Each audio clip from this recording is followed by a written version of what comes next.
تفسیروں میں ہے کہ حضرت موسیٰ علیہ السلام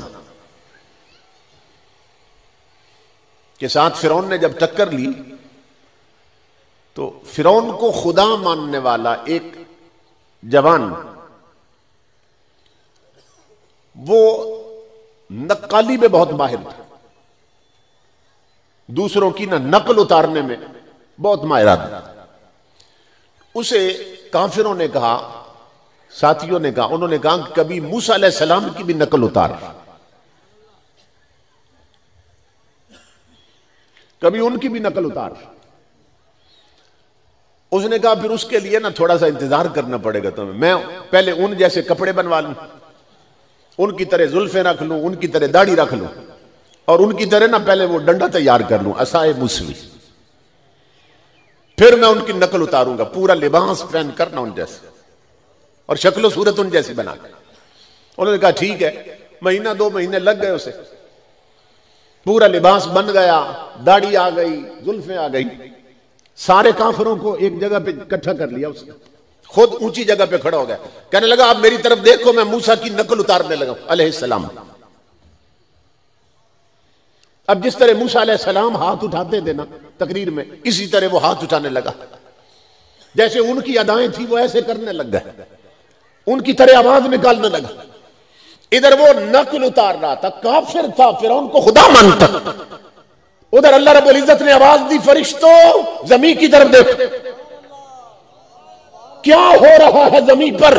عرض کی مولا کافر تیرے محبوب کی نقل اتار رہا ہے کلیم کی.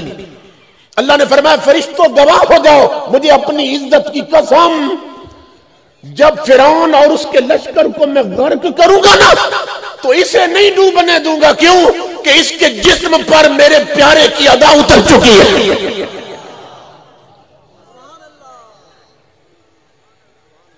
سمجھ رہے ہیں؟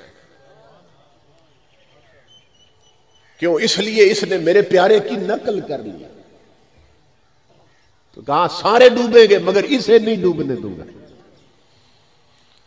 وہ اندر سے کافر ہے، صرف حلیہ بنایا حضرت کلیم اللہ، امام الانبیاء کے غلام، اللہ نے اسے نہیں ڈوبنے دیا. اور وہ محمد عربی کا غلام کیسے ڈوب سکے، یا اسے کون ڈبو سکے کہ جس کے تن سے من تک محمد عربی کا رنگ چڑھا ہو. اسے کون ڈبو سکے، اسے کون غرق کر سکے، اسے کون مٹا سکے، اسے کون جھکا سکے کہ جس کے تن سے من تک محمد عربی کا رنگ چڑھا.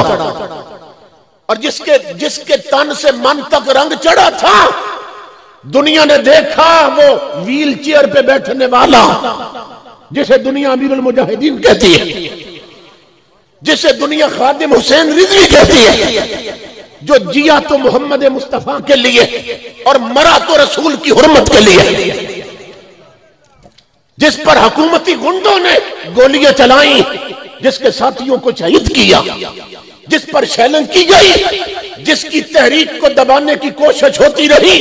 امام الانبیاء کے غلاموں، دنیا نے دیکھا جب وہ دھرنے میں بولتا تھا امیر المجاہدین لگتا تھا، اور جنازہ اٹھا ہے تو امیر المومنین لگ رہا تھا.